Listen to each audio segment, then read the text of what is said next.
Welcome to the war room. We got Dev, Kill, Jimmy, PJ, B. Austin, the hot block commander.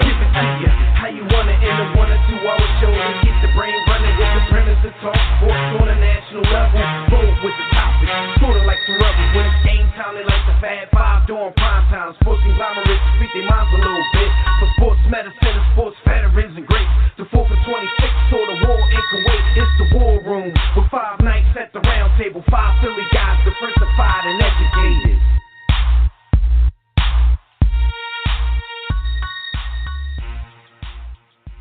What's good, War Room family? You are once again live in the War Room, brought to you by War Room Sports on that War Room Sports Podcast Network. I'm one of your hosts, Devin McMillan. I'm at the round table with my brother. We got B. Austin in the house. Jimmy the Blueprint should be with us in just a few minutes.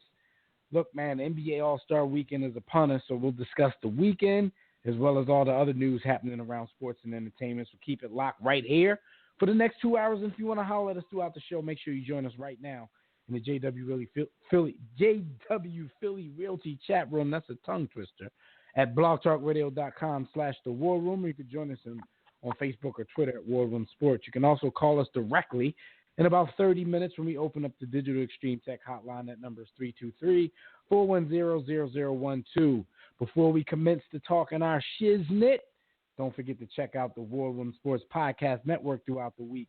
Besides our own critically acclaimed, inspirational, often imitated, never duplicated podcast on WRSPN, you can also listen to shows such as the Broad Street Line and the Broad Street Line Express with Roy and Chris, the Tissue and the Tape Hip Hop Show with Philmatic and Savad, John Appetit with the Burtons, No Look Past podcast for all you NBA heads out there with Frank and Andy, After Further Review, and the Shutdown Corner with the Mayor, On the Couch with the Wilsons for all you movie and TV heads, and a whole lot more.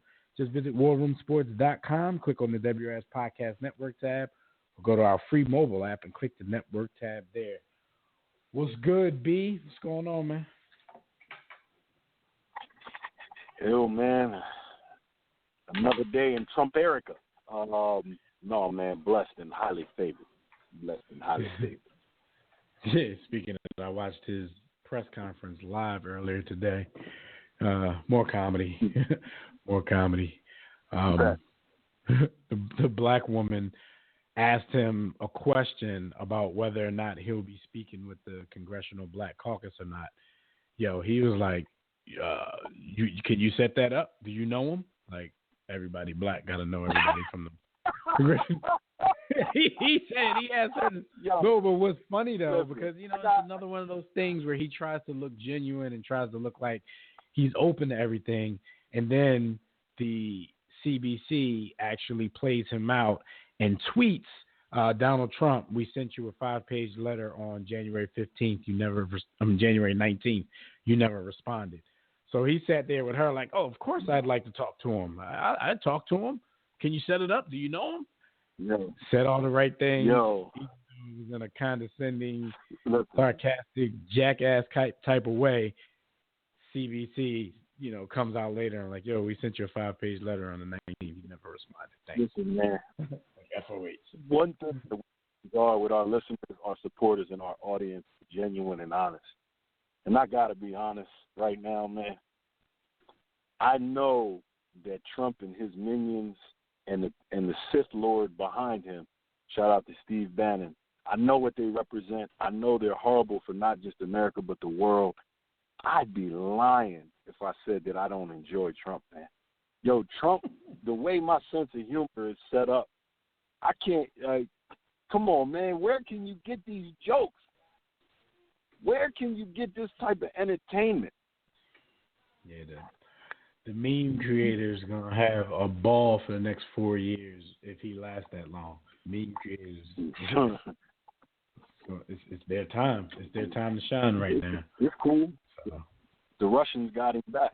The Russians got his back, Rob. It's cool. Yeah, that whole thing. Bo might get impeached for treason at some point. I don't know.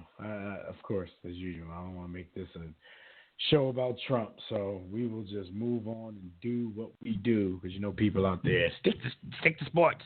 Stick to what you know. That's all you know anyway. But right now, that's what we're going to do. We're going to stick to sports, and we're going to talk about what happened this week. You good folks are out on that grind. And while you're on the grind, it's brought to you by DirecTV. If you'd like a better TV experience than cable has to offer, including that exclusive NFL Sunday ticket, go to our website, warroomsports.com. Click on the DirecTV logo and order yourself a better TV experience at a discounted War Room Sports sign-up rate. You call yourself a sports fan, and you got to have DirecTV. This is straight from the WTF files. The son of Jeffrey Sandusky, has been arrested on child sex abuse charges. Like, this can't be real life, B. What were your thoughts when you saw this? Jeffrey Sandusky is really, he's an adopted son of former Penn State defensive coordinator Jerry Sandusky. Everybody knows about the Sandusky case and what he was charged with and why he's sitting in jail. So this 41-year-old Jeffrey Sandusky is facing multiple felony charges and is currently being held at the Center County Correctional Facility. Before you give me your thoughts, I'm going to let you know what his charges are. His charges include criminal solicitation of statutory sexual assault by a person 11 years older, criminal solicitation of involuntary deviant sexual intercourse of a person less than 16 years old, 2 counts of criminal solicitation of photograph or film depicted on the computer of a sex act, knowingly involving a child, 6 counts of communicating with a minor, sexual abuse, and 2 counts of criminal solicitation of child pornography, all felonies, and 2 misdemeanor counts of corruption of minors. What the hell is wrong with the Sandusky family?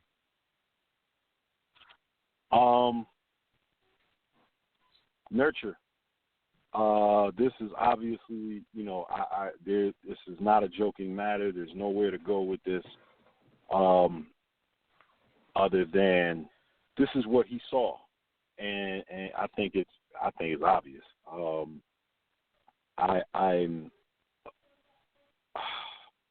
I'm appalled by his actions, but I have to think that at some level he was/is a victim of abuse. He's been abused.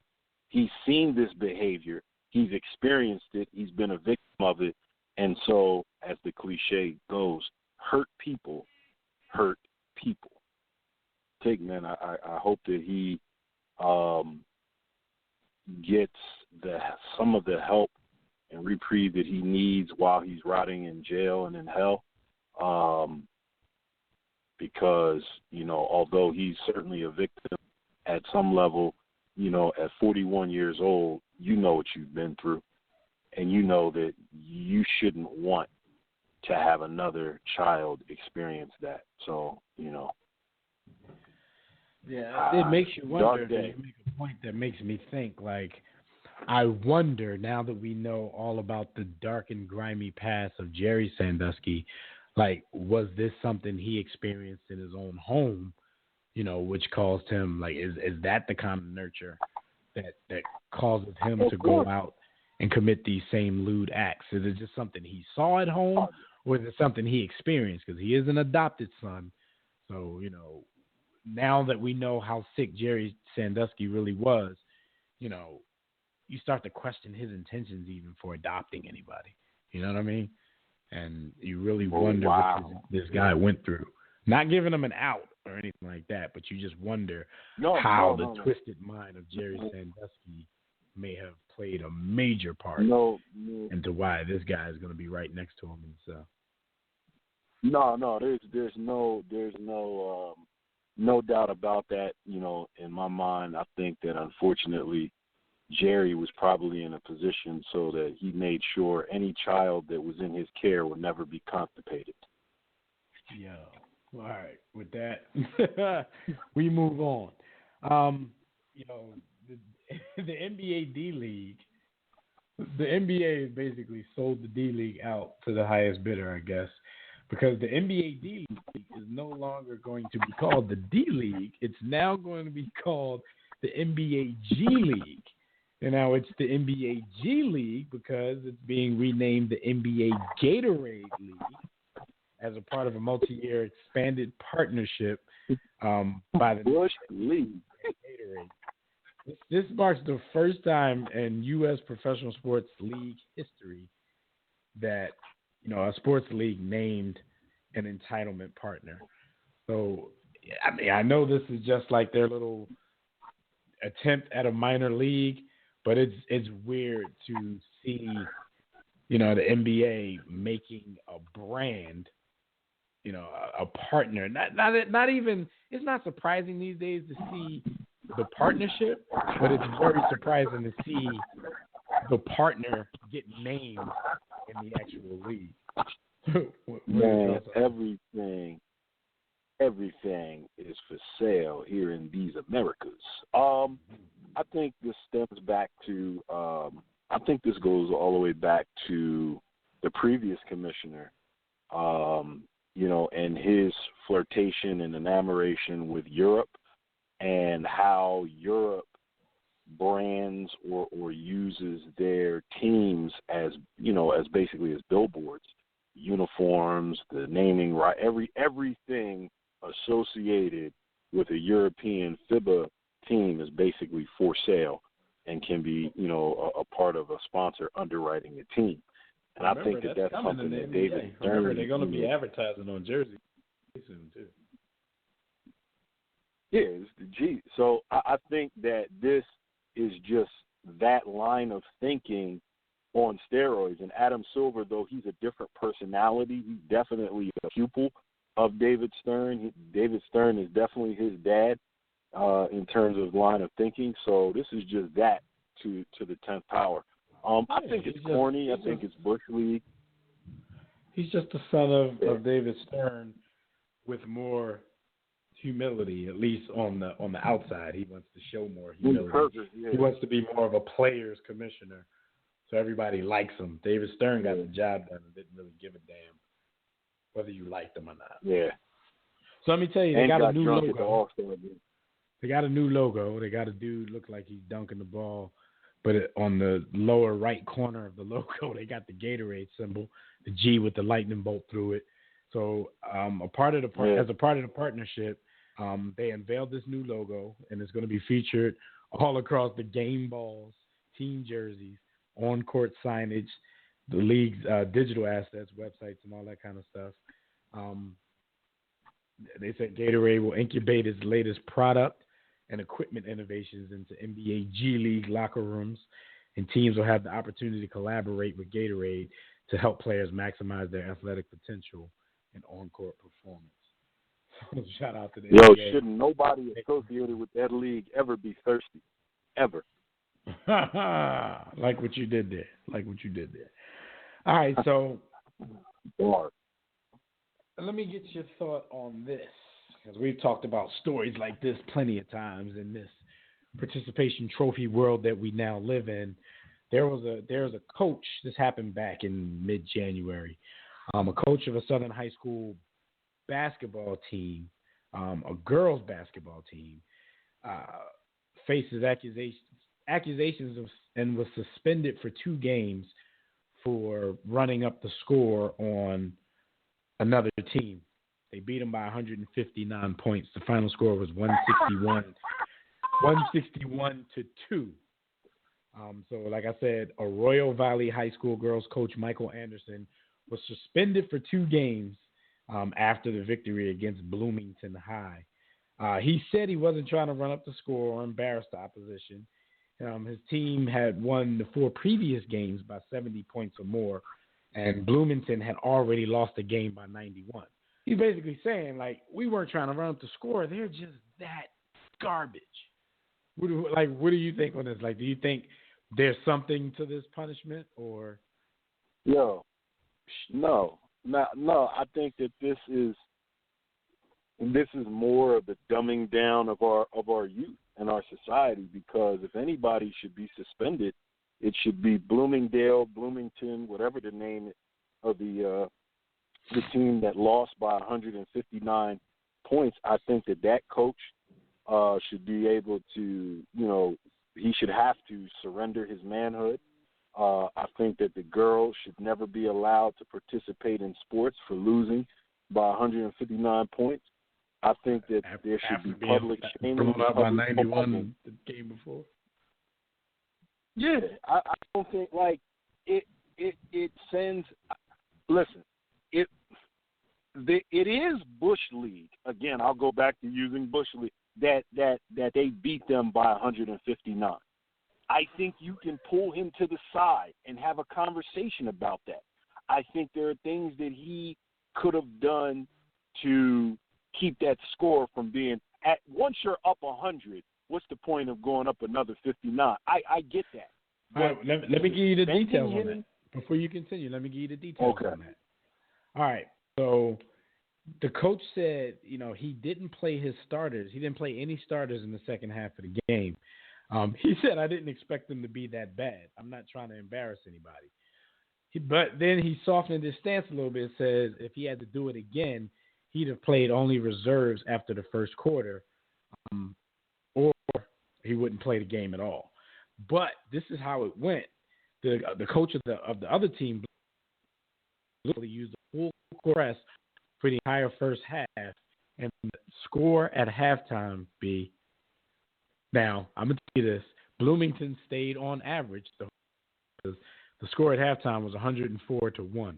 So this tells you they didn't get a bucket all game.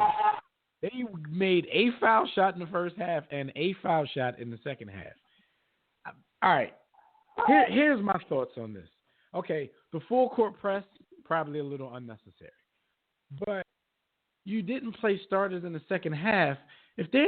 First of all, in a game like this, there probably should be some type of mercy rule. So you can't blame that on them. If they have to play the rest of the game, they're going to go out there and play basketball. This is what you're looking at. Because he's saying that if he had to do it again, he wouldn't play his starters past the first quarter. But still, these girls, they want to go out there and play. They suited up. They're spending their time when they could be home doing homework, traveling to games. They practice. They want to go out there and play. They got averages that they want to, keep intact. They got probably colleges that are looking at them and stuff like that. So you don't want to go out there and tank because the other team is garbage. So you can't really expect that. The full court press was probably a little much. You know what I'm saying? You probably didn't have to do that. But you know what, though, Judge? You know what? If that's their defense, what were they to do, baby? If that's their defense and he wants to keep the continuity of the team and keep them in a usual flow, then he has to go out there and press it. That's what it is they do. That's like saying Jim Boeheim, don't run your 23 because, they can. I'm mad at him, B, but I can understand how you can cut that because you're not really getting your normal continuity because obviously every time they threw the ball in, they probably turned it over and you were laying it up. And against a good team, that's not going to be the situation. So I can see them scrapping that, but that still doesn't mean that the team is going to score any more than 6 points in the game. Man. Had they not. I think that society, I think the league, I think administration failed the girls in both cases, especially the winners of that game. As you said, I feel the exact same way you did. It's not their fault that they have to play trash or garbage. They got to go out and do what it is that they do. At the time that I picked up this story, he had served one game of his 2-game suspensions. And in that first game, his team won 80-19 with his son coaching. So it's like, first of all, what league do y'all play in? That's what I want to know. What league do you play in? That's the first question. Because this league is probably something that, not probably, it's obviously something that's way beneath this team. So they need to go out and looking for some better competition. Get out that league. They need to get out that league. Or, he needs to just talk to some coaches and they need to do sort of like a traveling schedule so they can go somewhere and get some real wins. Because this may be a situation, I was saying earlier, colleges might be looking at them, but, man, colleges might be afraid of teams because if you're playing in a real weak league, they don't want to get fool's gold, and they go out giving somebody right a full ride. They're really not as good as their team showed. So, yeah. That's a crazy story, man. Yeah, I'm disappointed. I'm disappointed in the whole shit. I'm disappointed for the father and son coaching tandem keeping their team in that weak ass league. I'm disappointed in whoever the league is suspending him. I'm disappointed. This is a LaMelo Ball situation. I'll buy a lot worse, but this is whack, man. What are we teaching the youth? What are we teaching them?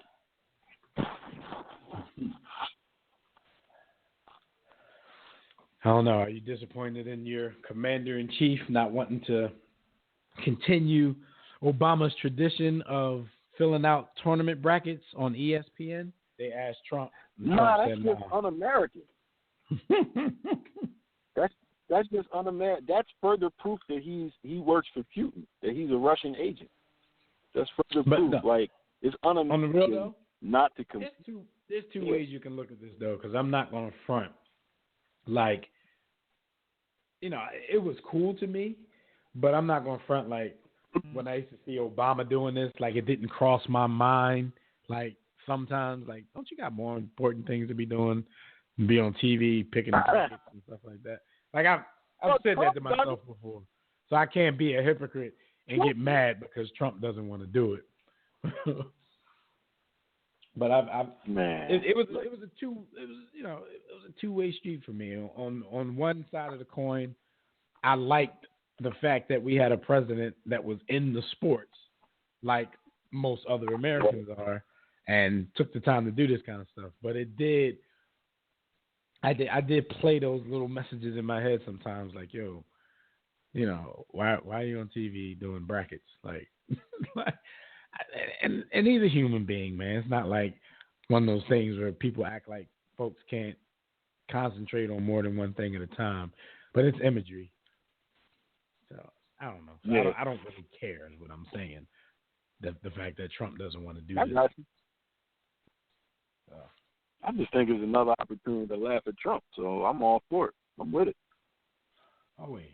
All right, so that's what happened this week, good folks. Now, y'all on the grind. And before we move on to some hot topics, let me give some birthday shout-outs. Birthdays are brought to you by Digital Extreme Technologies. Do you or your business need a custom website? Yes, sir. Well, for dynamic, professional, and most of all, affordable custom website solutions, you need Digital Extreme Technologies. No need to break the bank for an effective online presence, top quality, results-driven websites, and now mobile apps at incredibly affordable prices. And yes, financing options are available. So visit digitalextremetech.com or call 267-205-4203. And for discounted rates, be sure to tell them that the boys over at War Room Sports sent you. My birthday! Yay! All right, birthday shout-outs. Turning 50. We just had to give this dude a shout-out just because nobody gives him a shout-out because he's just the brother of the greatest. Keith Gretzky, brother of Wayne Gretzky.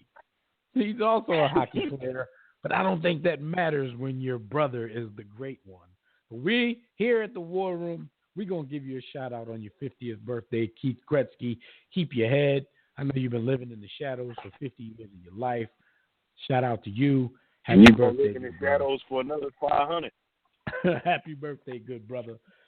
Former NBA point guard Mark Price turns 53 years old. Mark Price's name. Yeah, I think his name gets lost in the shuffle. He was a really good point guard back in his day. Yo, he had way more handle than people. People think of him as just, they hit Mark Price with the cliche white boy, oh, he was a great shooter, which he was. He was a tremendous shooter. But Mark Great Price shooter, had some wiggle wittiness and him. Scrappy, heady player. He was good. He was just point blank, he was good. Good guard, man. Speaking of scrappy, shout out to Kelly Tripucka, who turns 58 years old. Yo, Kelly Tripucka. He had the best name in the NBA at one point. The volatile one, John McEnroe, turns 58. Shout out to him. And our final birthday shout out of the week goes to another former NBA player. Herb Williams turns 59. Shout out to Herb Williams. That's right, Herbie. We'd like to give a nice big war room salute to all of these folks. Happy birthday, shout out, salute. My birthday, yay! All right, before we move on to these hot topics, I just got to let you guys know you can check out our website, warroomsports.com. While you're there, take your time, browse. Click the Contact Us tab if you want to send us a message about the company, the show, or inquire about sponsorship and advertising opportunities, or joining the network. For general inquiries, email us, info@warroomsports.com. While you're browsing the site, click on the Memorabilia tab, buy War Room Sports merchandise, click the Blog tab to read our latest articles, and the All's Fair in Sports and More blog, then click the respective icons and tabs to like our Facebook page, to follow us on Twitter, to subscribe to our iTunes podcast, to watch our webcast at War Room Sports TV, to listen to the WRS Podcast Network, and to download our free War Room Sports mobile app to get everything I just mentioned on the go. Join the JW Philly Realty chat room right now during the show at blogtalkradio.com/The War Room. To enter the chat room, just sign up for a free profile on Blog Talk Radio.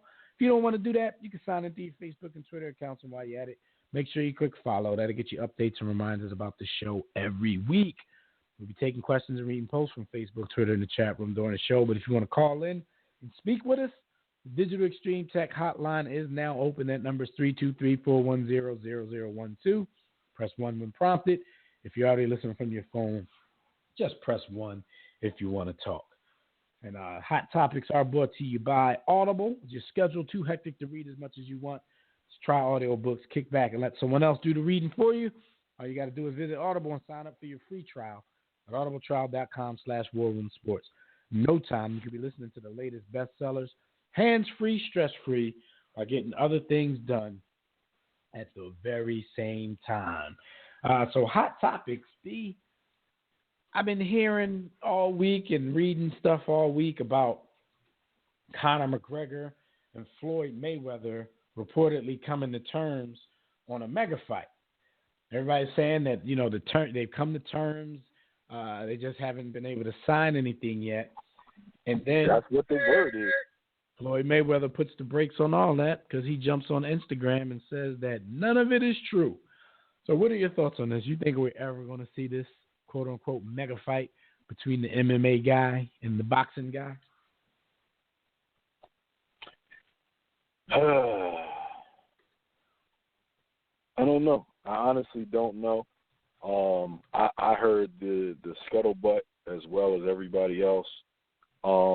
Yeah, I'm of a different opinion. I don't care. I don't really want to see. This isn't the fight that I want to see because I feel as though both of these gentlemen are so accomplished and skillful at what it is that they do that in either's arena they're going to be the victor.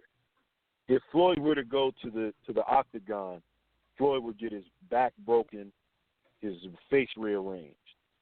I feel like Conor McGregor, thinking that because he's got decent hands in the octagon that he can stand toe-to-toe or chase Floyd around the ring and win, and actually win a boxing match, I think it's poppycock.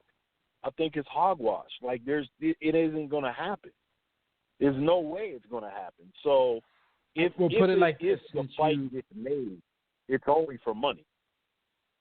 Well, since you can't see either one of them actually winning in the other one's realm, who do you think, because I saw this question in some sports group on social media today, who do you think has the better chance to win in the other person's respective sport? McGregor, Conor McGregor, because you got to give him what is the cliche quote-unquote puncher's chance. You got to give him that. Like Conor McGregor, you got to give him the wrestling chance because he's gonna rip Floyd up and try to slam him. Yeah, well, yeah, you got that, and Conor McGregor, if Sugar Tank Shane Mosley gets lucky and catches Floyd, you know, we've seen that. Well, I do believe if Conor catches Floyd, the same, it could. There's a chance. I don't foresee that happen. I give it a 1 in 1,000. I give Floyd a 1 in 100,000 chance of beating McGregor in the octagon because McGregor's never going to let you hit him.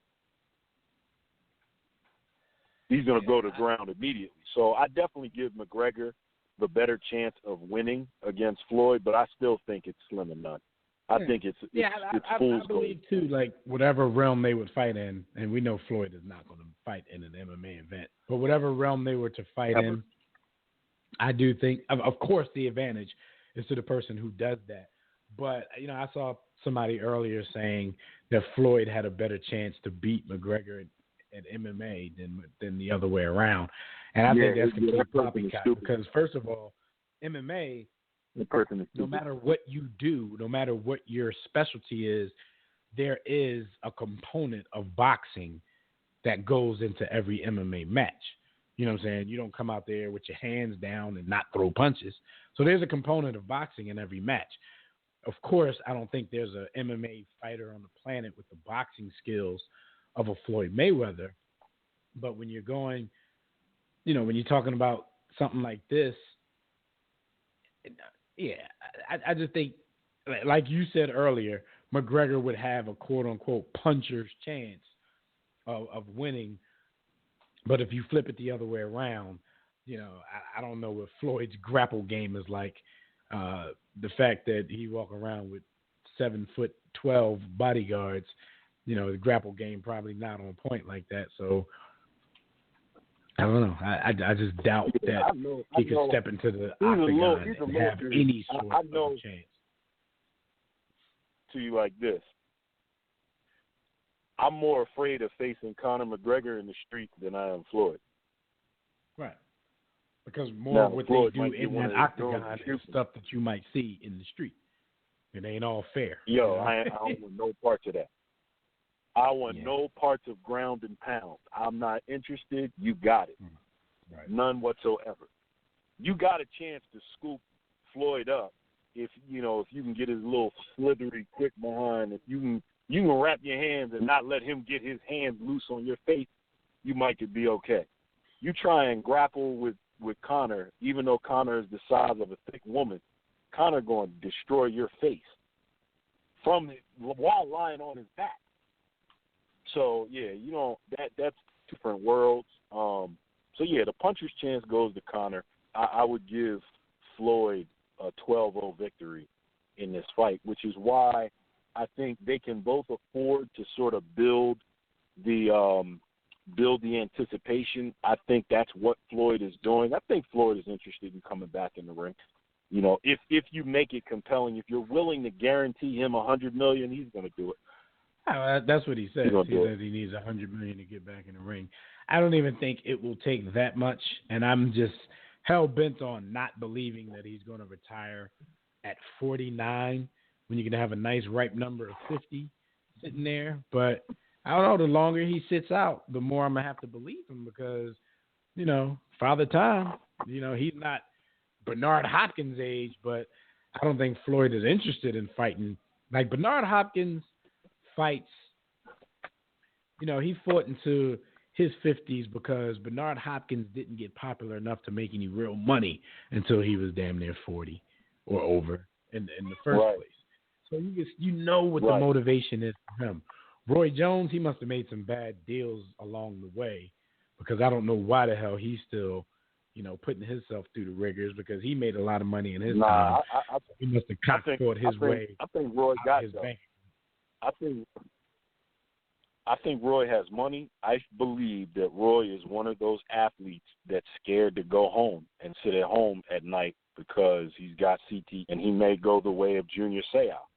So he'd rather get his brain mushy than to sit at home and hear the whispers in his ear and the ringing in his head. I'd rather believe that he blew his dough, man, because I can't see. I mean, you and I have seen this dude do a weigh-in next to the escalators at a shopping mall. We've seen them set up a ring in a shopping mall and let this dude fight. So it's like I cannot see somebody who was a multi-division champion, who was one of the top fighters of his era. I can't see you going out there being this thirsty unless you really, really, really need a drink. So it might be what you said it is. I'm hoping you are out there fighting for your livelihood because you did something stupid. Because I'm not really accepting any other reason. We've seen Roy get hit so hard that we feel sorry for him. Like we really, like I've seen Roy get. People don't need to get hit that hard. Not that. He's so hard. I thought his dash was up. I thought they were about to put that other year on the right side of his dash. Like, I really thought he was dead in the ring a couple times, man. I just don't understand why he continues to take the punishment. That's the difference between him and Bernard. Bernard didn't really take punishment. He's not retired. Bernard, his last 10 fights were boring as hell, and he didn't start fighting until like the 7th round. There was no aggression, but he didn't take punishment. I mean, you look at his face, and it looked like it's a lifetime of punishment, but he didn't take much punishment. So that's why we still tuned in and supported. Bernard Hopkins 5 years ago could give you 6 rounds, maybe even 7 rounds of hell, starting in the 4th round. He wasn't going to do anything for the first 4 because his body was. It wasn't going to hurt though. He was going to embarrass you, but it wasn't going to hurt. It was love taps, but it was enough taps to, get you up out of there. All right, your man is back in basketball. Brandon Roy could have been one of those guys. He was surprisingly to me, when he was doing his thing in the league, thought he was a bit of an overachiever. I don't think anybody expected him to be that good that soon, maybe ever. He's back in basketball. Yeah. You get that itch, but his itch, I don't think his legs would allow an itch that would put him back on the court per se. But you can't do that with no kneecap. Yeah, boy, had no kneecap. So in the winter and earlier before high school basketball season started this year, he interviewed and accepted a head coaching job at a high school in Seattle, Nathan Hale High School. This program, and you probably can relate to this because when we were coaching, high school basketball, we were part of a program that was straight I don't want to talk about it. The first year. Yeah, but remember, we didn't.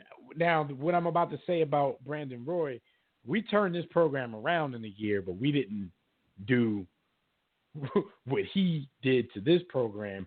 But I'm gonna tell you everything that happened, since Brandon Roy has been hired, and I want to get your thoughts on, is this indicative of him being a great coach, or is this indicative of him being Brandon Roy and his popularity being able to do something? Okay, he interviewed and accepted this job, took over the program that finished 3-18 last season.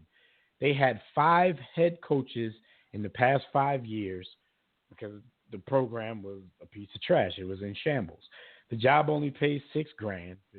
That doesn't matter if Brandon Roy is responsible because he made almost $83 million in his short NBA stint. So when he went over there, people took notice, like even before the season started. So within months of him being hired, 7 players transferred to Hale, including the nation's top-ranked player, Michael Porter Jr., and his 2 younger brothers, Jonte and Corbin. So he got like a ball situation over there. Lonzo, LaMelo, and the other dude. So their father, the Porter brothers, their father accepted an assistant coaching job at University of Washington, where we know Brandon Roy went to school, and where 2 of his sons are committed to go playing after they leave Nathan Hale High School. So this influx of talent, which included 4 more local high school stars, it leads to the question, because now they're the number 1 ranked team in the nation. They went from 3-18 and having no talent to having the best player in the nation and his 2 brothers and like 4 more prep stars from the Seattle area join the team. So I'm asking you, and you have the ties to Washington where their dad is an assistant coach. Is this indicative of Brandon Roy just being that good of a coach, or is this simply Brandon Roy was a high school sensation in that area? He was a college sensation at Washington, went to the league and was that dude. Now he's back home, and everybody just wants to play for him. Is that the case? Yo, shout out to LOE. Really loyalty over. Shout out to LOE. Hashtag LOE. Loyalty over everything. Jamal Crawford, Isaiah Thomas, Tony Roten, Terrence, and all them other dudes that come from up there. Brandon Roy, you included in that. That's definitely not his coaching acumen and coaching ability. That's strictly, I'm going to be here. Bring everybody here. I got the Nike hookup. I got the Washington pipeline hookup. Come on through. Now, that's not to say that Brandon Roy isn't going to be a good coach. He strikes me as the type of guy that has a good basketball mind. Right. So I'm not taking that away from him to say that he isn't, a good X's and O's guy, strategist, tactician, and what have you. But all of the things that you listed have nothing to do with him X's and O-wise and everything to do with his reputation and his ability to hook players up on a career path out beyond high school to college and into the league. So we know what it is. So the talent came and found him. He's basically the high school version of Eric Spoelstra is what you're saying. Yeah, definitely. That's what you're saying. No, I feel that. And, and I know you are too. I'm a big Brandon Roy fan. But if you're going to lead me, if you're going to try to lead me down the path to believe that he's just that good of a coach, in one season, first of all, I know you get the talent, and a lot of that has a lot to do with the rankings these days in high school basketball. But how do they even have a good enough schedule after a 3-18 season to be named the top ranked team in the nation already? That's all about the talent. That's all about the talent that they have on the team. Because, how do you even have a schedule that would justify you being the top ranked team in the nation when you were 3-18 and you had 5 coaches the last 5 years? Schedule don't mean nothing. Schedule don't mean nothing anymore. It's not who you play; it's who you have on your team. But the thing I can say about this, in today's world, people fall for this kind of thing. So this could be the springboard to him coaching on, higher levels, because a lot of people may not look at it the way that we're looking at it, and they're just looking at it as him coming around. He's definitely going to have the job that Doc Bayon should have had. Absolutely, right. I have no doubt of it. All right, well let's go to the phone lines real quick, because I see we got the homie Tobias calling in. Roll damn Tide. What's going on, Tobias?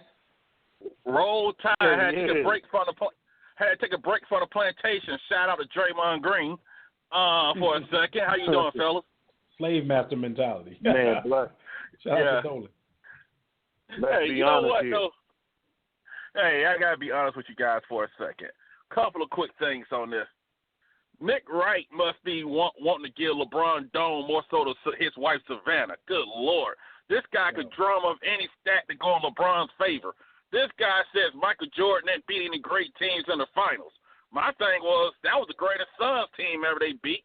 They beat a good Portland team, and they beat the best Seattle Sonics team ever. What more do you want? What more do he want? You really want to know the question? What more did he want? That dude is disgusting. No. I thought LeBron has had his fair share of, bootlicking media members throughout his career. And of course he's had his balances to balance it out. Cats who, no matter what he does, will never give him his full amount of props. So he's had enough balance. But this dude, Nick Wright, man, it is disgusting. Yo, Tobias, I actually liked Nick Wright when he first came on the scene. Some of his positions, some of the approach that he took. Yo, solely off of the way that he publicly gives himself up to LeBron, I can't support dude. I can't. It doesn't even matter what the topic is, what the conversation is. I'm automatically against dude because Richard Riding is wrong. I can't do it, man. He's out of control. He makes it like Michael Jordan was some gunner who just took 55 shots a game. And and don't get me wrong, LeBron is great. I can have him number 2 and number 3, depends how much you like Magic. The guy is outstanding. But good Lord, this guy, he goes to situations where everybody is stacked. And they keep saying, oh, when they left this team, oh, yeah, look how bad they were. Well, look what's going to happen to Cleveland once he leaves. They're going to have no draft pick to the 2020s. It's going to be Kyrie by himself because Kevin Love is broken down. And all those veterans that with him are going to be gone around the same time. It's not all him. Don't get me wrong, he's great. But it's not like this guy just turned water to wine, and when he leaves, it's back to Flint water again. Yeah, that's the misconception people have, man. That's why every time I argue with anybody about sports, man, I gotta remind them that it's context to every single thing.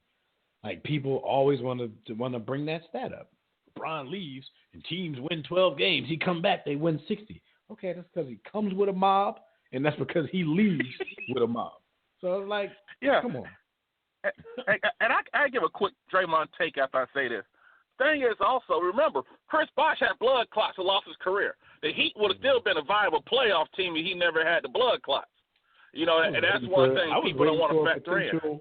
I was waiting for a potential Heat Cavaliers Eastern Conference Finals matchup last season. That would have been great. I think it could have happened, man. Toronto just doesn't do it for me. I think a healthy Dwayne Wade and a healthy Chris Bosh beating those guys. That's just my thoughts. Yeah, and by the way, the Bulls are still dead to me. And like Draymond, I heard those comments on Slave Master-esque. Part of, here's my issue, a lot of this stuff. I believe sometimes, and I'm about politically as anyone else out here come to black culture and the struggle and everything. Well, I got people delete me off Facebook, but the thing is that everything ain't just slave master, slave owner. James Dolan is a dope. He's an idiot. He's probably the worst owner, one of the worst owners in the NBA. But the thing is that I didn't like. It depends on what you judge that on. If you judge that on getting money, then he's the best. If you judge he's the worst. But but the thing also is, he has said 2 words to Latrell Sprewell almost 15 years. Hey, come sit next to me. Oh, James Dolan is a sweet guy. That's the thing that should be called out, not that how he treated, like how he and Oakley got into it, because you'll get 3 different sides of the story on that stuff right there. His side, Oakley's side, and the truth, which no one gonna know. But I just want people to look at the bigger picture on that stuff, because, and here's another thing, I'll just be honest about it. I gotta be honest. So a while, I get tired of these rich folks here getting mad over stuff. And when we got, and I don't see too many on talking about let's clean this water up in Flint. That's some things that I'd be more concerned about than a rich guy getting kicked out of a game. Even though I believe that security guard wanted no problems with Oak Tree, though. He didn't. That's why they needed 10 of them. Yeah. He wanted no problem. Yeah. The whole situation is blown out of proportion because of the era and times we live in, because of social media, because there's so many personal cameras via phone that was in attendance. Like that's all. I mean, I see both sides, so I'm critical of both sides. I see people coming to Oakley's defense, and as me personally, I always thought Oakley was a corny, pseudo tough guy. And then we got people telling everybody that Oakley is a legend. Oakley's a legend where? A legend with what? There's that, and then there's the Dolan. I think Dolan is a complete and utter a-hole to the level of Jimmy Buss or maybe beyond. I do. I think that he is that, but to me, it's birds of a feather flocking together and squabbling. Like, let them have that. I but think they don't all really got blown know out each of other. proportion. That's the big misconception, though. They don't really know each other. Jim Dolan didn't own the Knicks when Oakley was on the team. Like, he didn't. Oakley wasn't there while Jim Dolan was there, and vice versa. But Oakley has been very critical of the Dolan years. So, he don't bang with him for that. If you don't bang with somebody, you don't bang with somebody. I mean, I hope that's not the only reason he got kicked out of that game. I hope he really did something that warranted officers going up to him at the game, because you're a team owner in a professional sports league. People are going to be critical. People are not going to like you. So just because he's a high-profile person, his opinions get put in articles in newspapers, you can't just be salty off of that. So I really hope Oakley did something and he wasn't just being, some petty billionaire who didn't want this dude sitting in the arena for tickets that he paid for, because Oakley don't get in the game free. Hey, Devin, here's the other thing also, that, and I know you guys, see how you guys think about this before I go. I'm getting tired of these rich black athletes begging for a position in the front office. Well, they did me wrong. I gave all these years. At the end of the day, you are high-priced employees. Nothing wrong with that. You play your ball, you get your millions, you create generational wealth for your family, and create something on your own. I just wish they would stop campaigning for positions or being treated great by this guy. You are employees. Your time was done. But it's not. That's not a fair expectation, Tobias, and here's why. You're talking about men who have never been held accountable to the same level of life as normal people. For all of their lives, they've been told that they're special because of the game that they play and the talent that they have. And so what that does is it breeds entitlement and it breeds privilege. So you're talking about an entitled and privileged class of person, the professional athlete. Not all of them.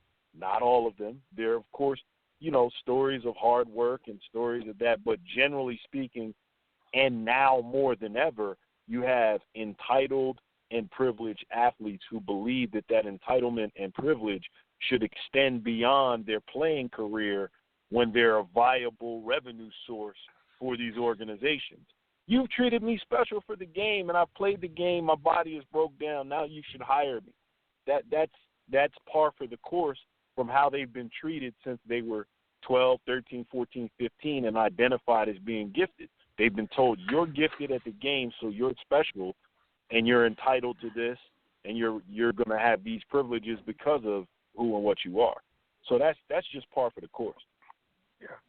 Oh, I feel it. Hey, you guys have a good one, man. You guys take it easy, and at least you guys have hope, unlike my Chicago Bulls. But anyway, you guys have a good one, man. All right, Tobias. We'll talk to you next week. No doubt, man. All right. Yeah, the Oakley situation is interesting because the legend, 9 points, 9 rebounds for his career. The legend Oak. It was one of those things that seems like we're never going to know what actually happened there that night. And really, personally, I don't really care too much, but it's something we got to do. We're supposed to talk about it, so we talk about it. But there was a meeting. Adam Silver brought James Dolan and Charles Oakley to his office in New York, and he had Michael Jordan on conference call, and the four of them, sat around to try to end the dispute between Oakley and Dolan. When they left, they said that the dispute was pretty much ended or whatever, but Oakley still has a problem with the fact, because Dolan was like he hoped Oakley will end up joining him at a Knicks game this year, sitting with him like the other players were. Oakley was saying he probably still won't ever accept that invitation, because it was the comments that Dolan and the Knicks put out after the whole situation. There were some unnecessary words said. Me, I'd never really defended Oakley on the whole thing, but I think it was very unnecessary for them to say, Oakley, I hope he gets the help he needs. He wow. alcoholic and all of this kind of stuff. Like, you're putting that stuff out there. Like, nobody knows for sure whether or not Oakley's an alcoholic. And even if he was, that's not your business to spread. You know what I'm saying? So Yeah. that was definitely Bush League on Dolan's part. So I can definitely see, even after they hugged it out and shook it out during this meeting with Adam Silver, I can see Oakley still saying, okay, the dispute is over, but we're still not cool. Like, I might not bash you in public anymore, but they still did some unnecessary things. So there's really no use, no need to be sitting all up in Dude's face like nothing ever happened. So crazy situation. I guess they brought MJ in. They're basically saying that Oakley's going to maintain his dignity and not sell his soul like his compatriots. Right. I mean, but, you know, a lot of them, because the reason a lot of those guys are there, you know, it's the Knicks' 70th anniversary season. So that's his thing. He's inviting former Knicks and former Knick, quote-unquote, legends back to the Garden. The Knicks are back. And it's a good thing to do right now while their team is getting their boots stomped every night, because, you know, if the New York fans who will never stop coming to games, it'll always be a sellout at the Garden. You know, at least if they can come and see some of the cats that they love from the quote-unquote glory years, then it takes a little bit of sting out of what they're watching on a nightly basis. The glory years when Michael Jordan was making your home court his personal playground. His personal porta potty. Yo, the Garden was the Jordan porta potty. Coming in and shat on your floor. With John Starks dunking on Horace Grant, and they photoshopped Jordan into the picture. Yo, that's the greatest. Yo, that's a chip for them. Yo, they did hype that. They hyped that real bad. You know, you got to do what you got to do to bring up morale, man. It works.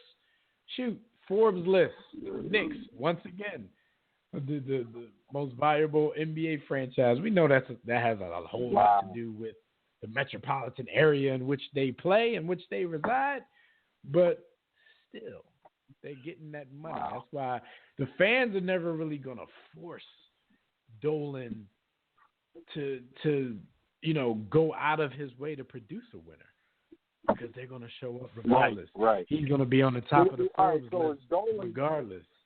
Is Dolan like a Daniel? Is he like a Daniel Snyder to you? Possibly, because both of them spend frivolously sometimes, but you know they spend a lot of money on either has-beens or people who aren't as good as what you're paying them. And I'm a Melo fan, but the way that they're treating Melo right now, after nobody put a gun to your head to give him this contract, nobody put a gun to your head to give him a no-trade clause.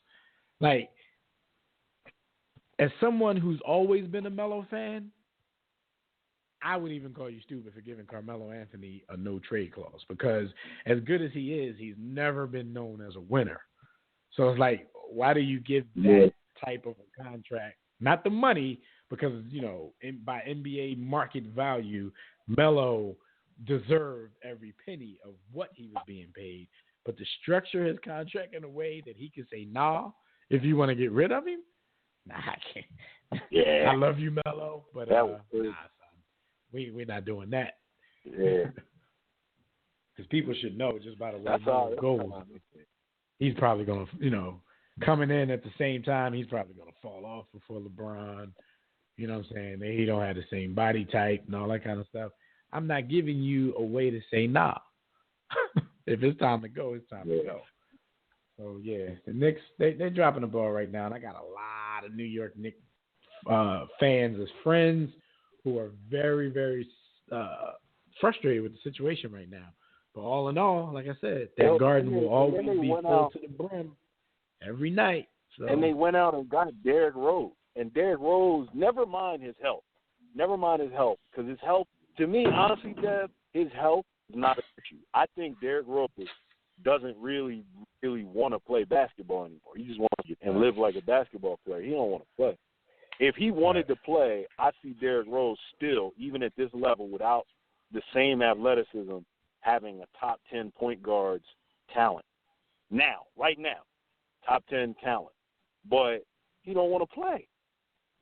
So you got Melo and a guy that don't want to play. And if you watch Knicks games, Derrick Rose has his minutes. He has his moments where he's Derrick Rose. But it's to a point now where Derrick Rose moments don't make a difference. Like, they make no difference whatsoever. Right. And that's the problem with everything they have going on now, because you still have a Melo putting up 25 points a game.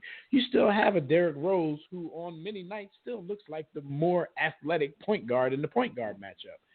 You have Kristaps Porzingis, who everybody raves about.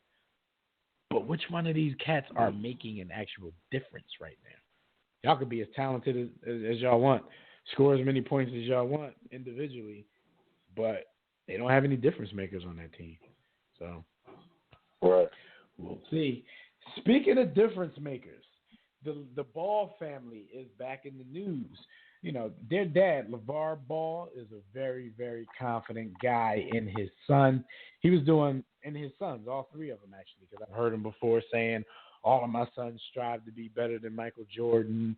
You know, he talks about who his sons are better than. You see how he reacts on the sidelines when one of his sons are balling. He was being interviewed by TMZ Sports and asked by the reporter if Lonzo Ball, which is the freshman point guard at UCLA right now, he asked him if he can be as good as Steph Curry in the NBA. And we were supposed to have the audio for you guys, but I don't think Jimmy was able to get it up on the soundboard. So I'll just read his quotes. When he asked him that, he scoffed like, heck no, he's going to be better than Steph in the NBA. He went on to say, Steph Curry is pretty good. My son is young. He got time to grow. And you only consider him good because he's won a couple of championships, which Steph has not won a couple of championships. Maybe he meant MVPs. I don't know. He said he makes some shots at the right time, yeah, but he's not as young as my boy. You're not going to be able to say this until my boy finishes his playing career.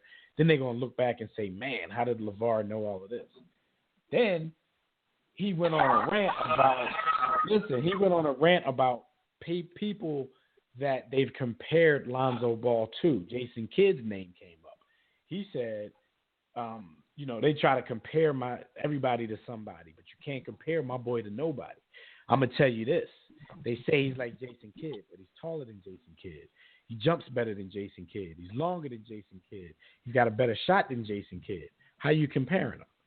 Then he went on to say, really, my son is you know, his body type, he's more built like a Penny Hardaway, you know, if you want to do comparisons. So let me do a recap before you give me your thoughts. He's already said his son is going to be way better than Steph in the NBA.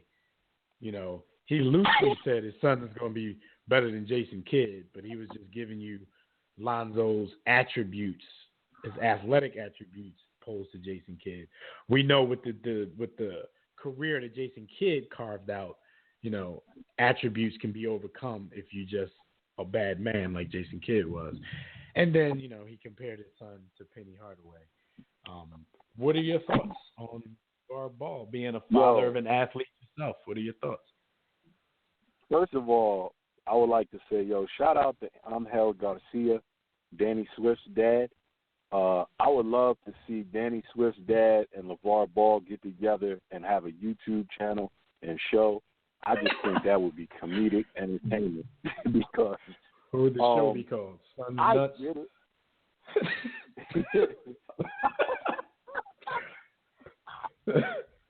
I get Spawn Nuts. I understand where the motivation comes for him to say such idiotic and foolish things. There's pride in there. There's love. There's happiness for the accomplishment. There's the fact that you're looking at your boys and you know that that's your genes out there. Dog, you lost your everlasting mind with every single one of those comments. Every single, from the time he opened his mouth until the time he closed it, he had lost his mind. I could bang with him too, but you know, his queen is not up to par either. But that's neither here nor there. All right, well let me play devil's advocate then. Let me ask you some questions. Well, or make some statements. Could it be argued? Well, it probably could be argued that at this particular age, Lonzo Ball is better than Steph Curry was at this particular age. Could that be argued? Of course he is. Yeah. And so if that's the case, I don't even think it's if his work ethic is on par with or better than Steph's, could he possibly end up being better than Steph in the league? No. No? No. All right, that's just my thought on the whole thing is, of course, my thought is, of course, he could end up being better than Steph. But yeah, right now you're saying that because you're his father. I don't know if you're saying that because you truly believe it. You're saying it probably because you're supposed to, and maybe you shouldn't say it out loud, you know, in the media. But if that's how you go, if you know your son can handle that type of pressure, then by all means, put him on that pedestal, put that target on his back, because that's what he did.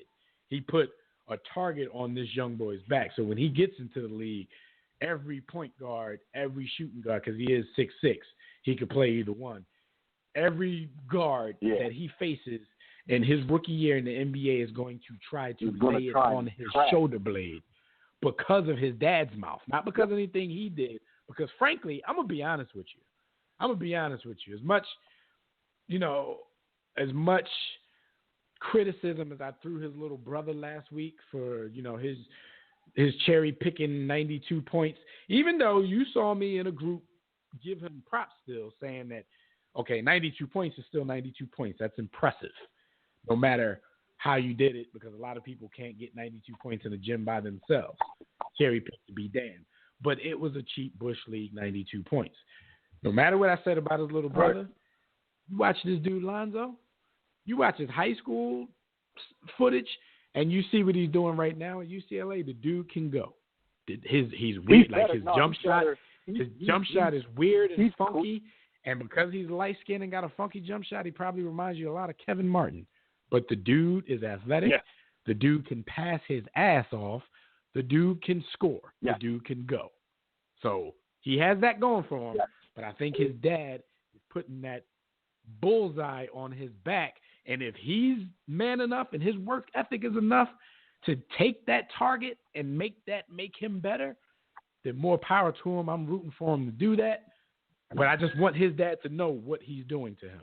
If your son does not have the mental fortitude that he should have after getting this kind of pressure put on him, then it's probably going to be your fault. But I'm rooting because I've seen the dude, and I didn't even want to, especially after, you know, like, have you seen the footage on all of the brothers and, you know, how they act, especially during their high school games? Like, you know, they kind of a-holish with theirs sometimes. Remember the footage with the little brother pointing at the half court line and then pulling up from it? Yeah. A little a-hole. No. Listen, a part of that, I have to be objective because I have seen their behavior. I've watched 2 of their games, and I've watched a ton of YouTube footage over the last, say, 2.5 years. Right. First of all, the oldest brother, in my opinion, right now, I don't know where the youngest one is going to end up physically and all of that, but the oldest brother, he can ball.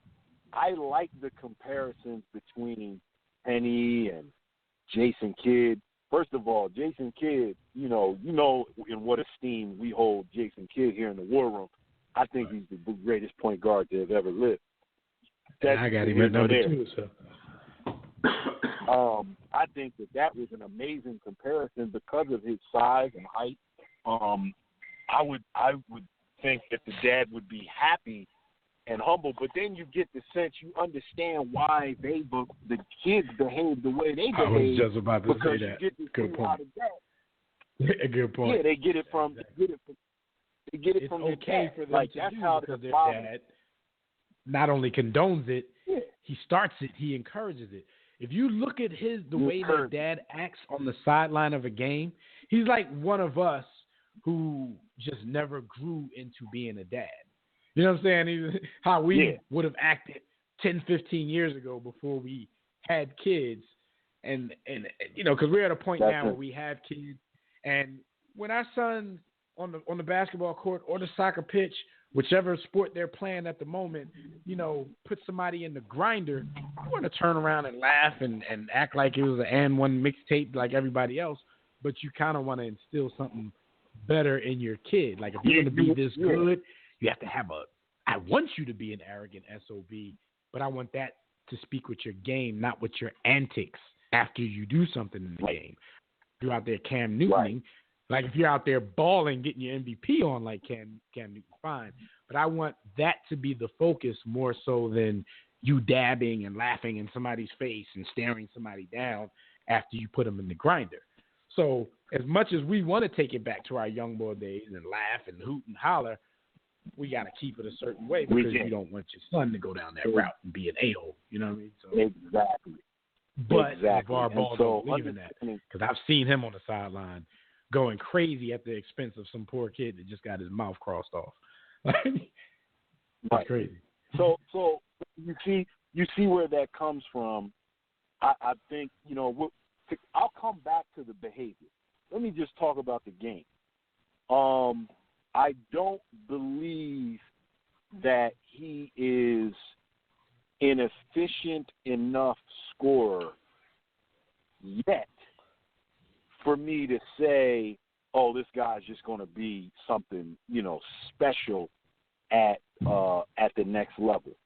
I don't think that his scoring. We didn't even think. We thought Steph was going to have a hard time even sticking in the league. So no, I definitely did. Steph's game is almost 100% predicated on skill. Now he's a better athlete than I'm giving him credit for, but his game is all skill and nuance. He'll dunk it twice a year. You know what I mean? Just to let you know that, you know, somewhere back in his family is some African roots. But yeah, I mean, Lonzo Ball is an athlete, and I am always hesitant to gauge or judge someone's ability and success purely on athleticism, purely on, oh, you're a WAP, because athletes in the NBA come a dime a dozen. You know, so the separation is your athleticism is there. What about your mind? How is your mind? How is your, you know, are you a natural scorer? He can score well, but I don't know how much of that is his athleticism and how much of that is him just being a natural, you know, being a natural athlete. So I do believe he will have an NBA career. I believe it may be a successful one, barring injury. I'm not ready to say that he will be a perennial all-star or that he will be even very good. I think he will be, you know, he will make it to the league. He'll probably be a starter, and we'll see where it goes from there. But to disrespect all NBA players, you know, with that, and in this case, you know, one Hall of Famer and one Hall of Famer. One Hall of Famer. You can go ahead and say two. Steph got back-to-back MVPs, the only unanimous in history. He's gone. He can die right now. He's going to the Hall of Fame. Two Hall of Famers and Penny, who should have been a Hall of Famer. You know, to make those type of, I'm not. You know, that is more me looking at the ego than, you know, what could be. The middle brother is the most really the one that he disrespected, because though he tried to say he's a great player, I only think he threw that in there because, okay, I can't say he's a bum because, you know, if we're comparing my son to him, I don't want to say he's a bum because if he's better than him, that just means my son's a little better than a bum.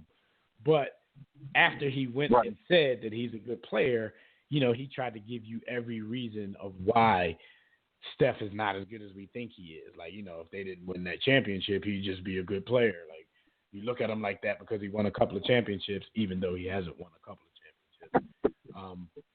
Right.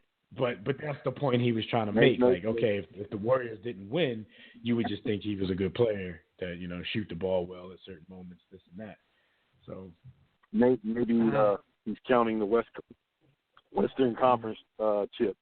I'm with you. The family is interesting. The middle brother has all of the skill per se, and none of the athleticism. He's the shooter. The little brother is the oddity. He's the wild card because there are people that say he could be better than his older brother when it's all said and done. And then there's people that I think say he's more polarized because then people say, and I'm one of them. Like, I'm not saying that he won't make it on the next level and maybe translate to the NBA, but to me, it looks like, especially with his body size, his body type, which could grow. The dude is like 15 years old. He could grow more into his body, but the way he looks right now, his game is very unassuming. You don't think a dude that looks like that is going to bust your ass on a nightly basis. So it looks like to me that his game is going to be a little harder to translate to higher levels. But you never know. Oh, I root against him for his jump shot form. I can't, I can never root for that going in. You talking about Lonzo or LaMelo? LaMelo. I can't root for the little brother's J, His J is disgusting. Look at Lonzo's J. I'm telling you. People going to think, I'm telling you, they're going to start comparing him to Kevin Martin just because he light-skinned with a messed-up-looking jump shot. Like, I don't see how dudes don't be jumping out there to block Lonzo Ball's jump shot, but he gets it off so fast.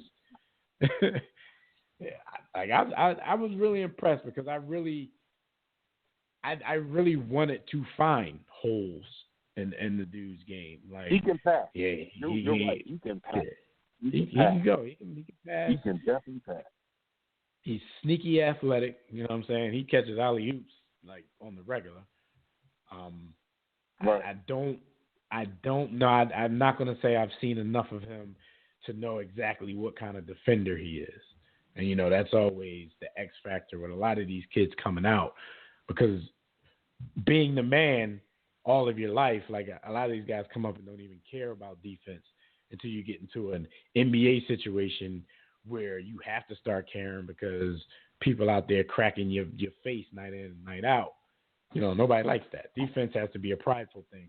All of these guys are athletic enough to be great defenders, but it's a prideful thing. Shout out to Vince Carter. There's only about, you're absolutely right because he's going to have to develop that aspect of the game. He gives more effort than the other two, but you're not going to be able to get away with being a James Harden level defender unless you are a walking 25 point every night. So you're right. Yeah, so I'm looking forward to seeing him. You know what I'm saying? A lot of people think he might end up with the Lakers. The Lakers are, even though they've already, drafted their guard in D'Angelo Russell, I think if they can get this homegrown product, that might be better for the franchise. And to me, if you're going to talk about at this stage in college, like I'm way more impressed with Lonzo Ball than I was with D'Angelo Russell. Like, I didn't understand where the D'Angelo Russell hype machine started. Yeah, he can shoot. Closer to the draft. The thing I appreciate about D'Angelo Russell, outside of his, the fact he has weak character and he's a snitch, is he obviously somehow got in Kobe's ear to teach him because his footwork and his post game is surprising for his age because guys his age don't care about the post. And he goes down there consistently and his footwork is getting better and better. And he's lefty and he's a relatively good shooter. So somebody that's a relatively good shooter usually just hangs on the 3-point line and tries to perfect that. He's diversifying his offensive game and saying, nah, let me get some on the block. Let me get some on the pinch post. Let me get some on the wing. And I respect that about his game. But you're right. I didn't see him being the end-all, be-all lead guard for them. Yeah, not at all. I don't mind. They go ahead and bring the light-skinned dude to Philly so they can stop with the Ben Simmons at point guard stuff. Yeah. Right. LeBron got the world messed up. I mean, I show an apology to my man T.J. McConnell. I'm sorry, T.J., you that dude. T.J. that dude, man. Overachiever extraordinaire. T.J. out there giving out work with no talent. Yo, T.J. has no talent. And he give out work in the NBA every night. How does that happen? All right, so yeah, that's LeVar Ball in a nutshell. He's putting that target on his son's back, but we'll see if the son can live up to it. One last thing, I actually added this, man, because we talked about it earlier, and we don't even have to spend a lot of time on it because anybody who has listened to this show since the inception knows that we have had this conversation for years, but it's just coming up because Big Baby Glenn Davis went on to a podcast. Let me get it right before I name the wrong podcast. He appeared on In the Zone with Chris Broussard. He was on In the Zone. What up, Jim? With Chris Broussard, and he was real candid about his former coach Doc Rivers, and how he doesn't understand why Doc Rivers is considered one of the greatest coaches of all time. Now, he went on to say Rivers is lucky as hell and overrated as a coach. Of course, they're just giving you these quotes. I don't think, because if you go and listen to the show, it didn't sound like it was said with a whole lot of malice. He was just being real and speaking his mind.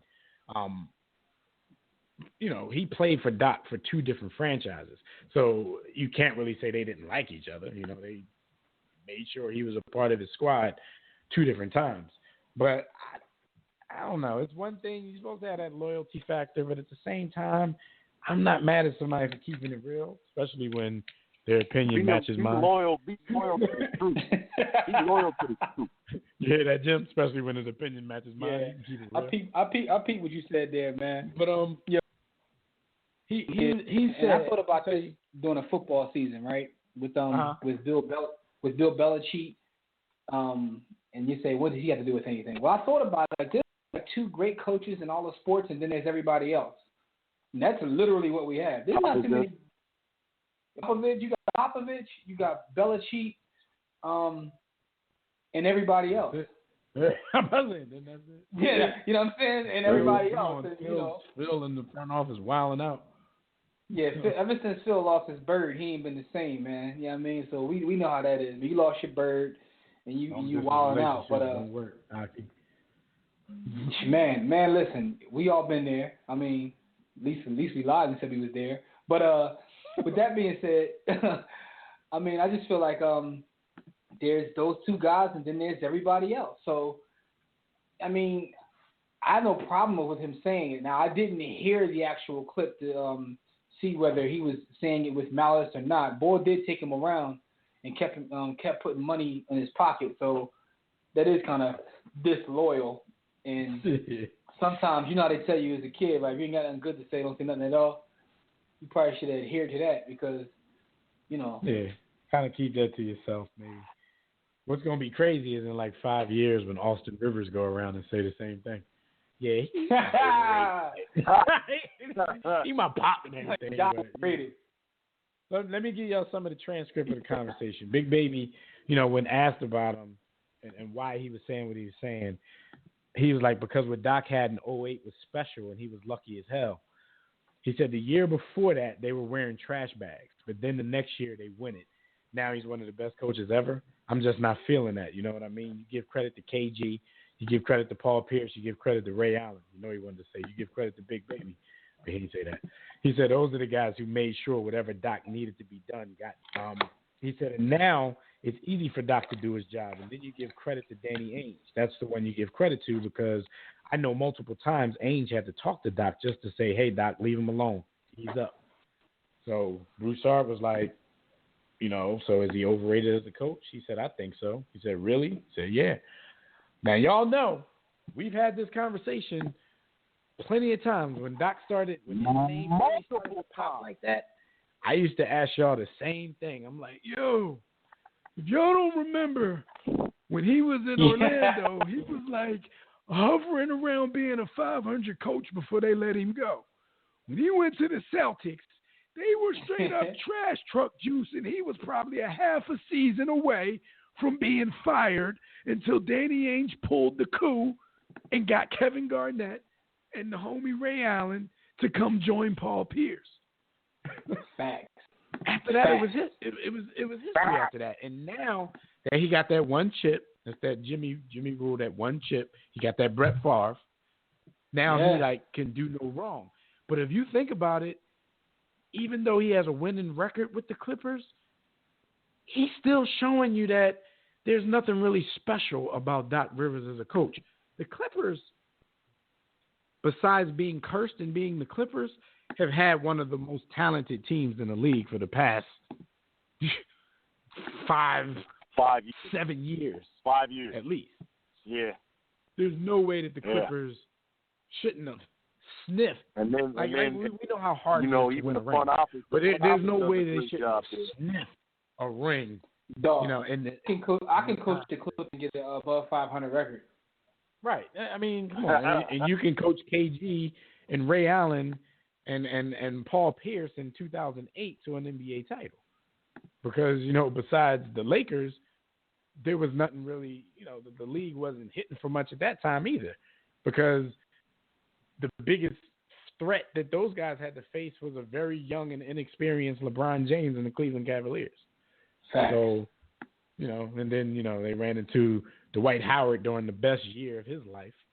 So, things happen. Actually, they did. Actually, LeBron beat him that year. And then Dwight and them beat LeBron and them, something like that. Either way, that one ring is like his saving grace. It's like, what did you do before? What have you done afterwards? Yo, I don't want to crap on Doc. I don't dislike Doc. This is no malice, but. Oh, no, I bang with Doc. You know what I'm saying? Shout out to his daughter. But, truth be told, you wasn't that nice with the Hawks either. Yeah, I wouldn't have minded Doc being, my father-in-law. But, things happen. It didn't happen that way. And, it's just one of them things, man. Oh, you don't want to sound like you hating because, that's the first thing people going to say, oh, y'all hating. But the proof is in the pudding. Go look at Doc's record. Prior to look at his whole coaching record prior to KG, Pierce, and Ray Allen being added to the same team. When you talk about Doc and where he lands as a coaching talent, so you kind of gave us the table of gods for coaches all around. If we go to basketball, you could say Popovich, you could say Phil, notwithstanding what's going on. Phil ain't coaching though, B. Yeah, no, I know. If we're talking about pure coaches, I don't know who else is even at the table right now. Larry Brown. No, but you're talking about all time. You're talking about all time. Current coaches, it's like them, and that's the list. That's it. I'm not even talking all time, Jim. I'm talking like the last 20 or 30 years. You got them three, and then you got guys like Del Harris and maybe Lenny Wilkins. You put Lenny at the top. Furious George, who wins games, don't win nothing. Not curious. Slander in George. You got slander in George. And then what? Like, those are all just average to good guys, not really great coaches. You know what Doc can do, B? You know what he's the best in the business at? Out of bounds plays. Calling a set out of the timeout. Yep. Doc Rivers can call the hell out of a set after a timeout. He'd get you a bucket after a timeout. Salute to Doc and all that, man. But he ain't at the table of gods, man. He carved out a nice little niche for himself. He got his Favre, and now he out there chilling, man. That happens all the time. Truth be told, like for the groceries. the young boy in Miami, the one who got his chip with LeBron and them. What's his name? Spolstra. That's all Doc is. Yeah, they don't even count him. They give that to Riley and LeBron. Yo, but here's the thing though. Here's the fact though. Yo, I might take him over Doc. I've seen dudes do good. I've seen dudes do a good coaching job. That's my point. That's exactly my point. I might take him over Doc. I can bang with what Jimmy's saying. I know exactly what he's saying, but it's like we're not going to be able to sell that to anybody because nobody's ever going to give him that chance because of who he won with. You know what I'm saying? Yeah. So right. he's one of those guys who worked his way up from like film room to head coach. Like those are the guys who really have like the basketball minds for real, for real. Like a lot of these other guys, you get that head start because you played. So people just well, here's the fact of the matter, and this is kind of what makes Popovich the god. And I hate to even put this out there, but Fred ain't listening anyway. But the boy Belichick, not Popovich, so to speak, but Belichick. Belichick. Yeah. What makes Belichick so amazing is the fact that he might be the only coach who's at the table of gods who doesn't always have like the most amazing talent. Because the fact of the matter is, it takes both. It takes coaching, but if you look at the best coaches of all time across like sports, they've always had some of the best players. I mean, Bill Walsh had Montana, and Montana went to the Chiefs and then took them to the Bowl, so he had the talent. Phil Jackson, we know the talent he had at both places he won. Even Riley had Showtime, and then he had Shaq and LeBron. So I mean, he had the talent. And if you look in the NFL, the guys that win championships have talent. But Belichick might have done the most with the least amount of talent in all of sports. What do you mean? He had Vrabel and he had Teddy Brooks. That's exactly what I mean. That's the thing. Definitely at those quote-unquote skill positions.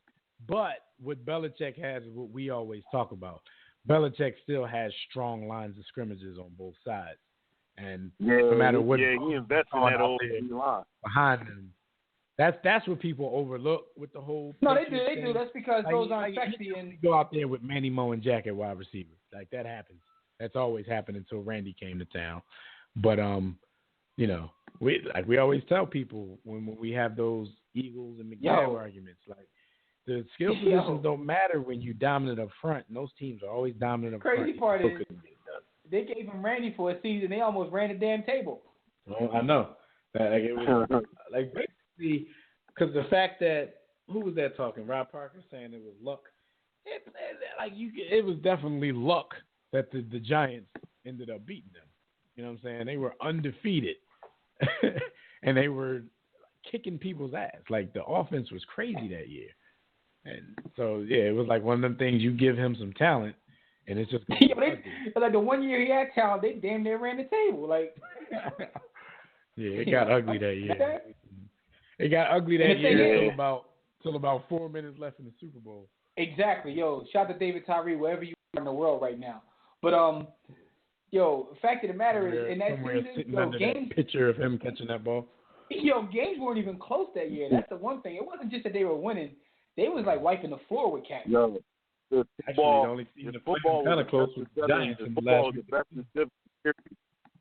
football was the best in 7 series. That Patriots team would have ran a Boston.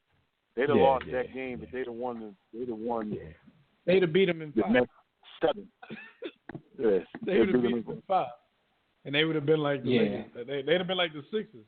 They would have almost ran a 4-4-4. They ran a 4-5-4. Let me ask y'all guys a question real quick. Out of all the sports that we talk about, what do you think is the most difficult to coach? Like, what takes the most talent from a coach? European football.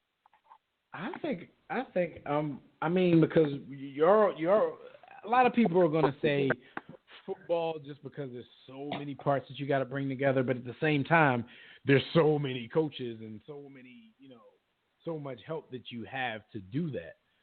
I kind of think it might be basketball because you gotta put your personality on it. You gotta put your stamp on it.